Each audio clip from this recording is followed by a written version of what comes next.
Commandant pour la salle des machines. Transmettez.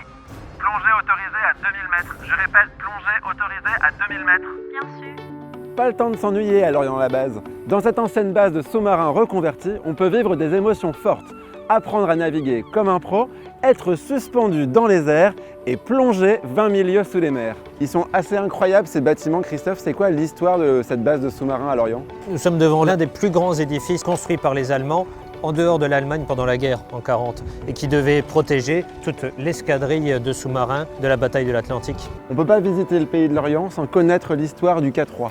Oui, parce que le K3 est vraiment au cœur de l'histoire de l'Orient. Et c'est qu'il y a plusieurs blocs dans la base de sous-marins. Ici, les sous-marins rentraient à flot et pouvaient être approvisionnés en carburant, en équipage, en munitions.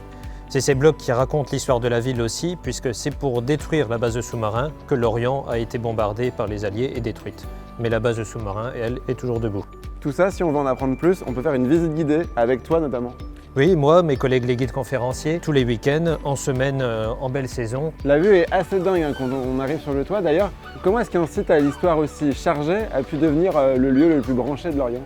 Progressivement, les Lorientais font revivre le port de pêche et la base de sous-marins. On peut aussi voir des maxi-trimarans qui font le tour du monde et ils sont juste à quai, juste en bas. Oui, juste au pied de la base de sous-marins, on retrouve les pontons de course au large avec les équipages prêts à partir vers la rade pour les courses, pour les entraînements. Et il y a une grande nouveauté, c'est la Tyrol.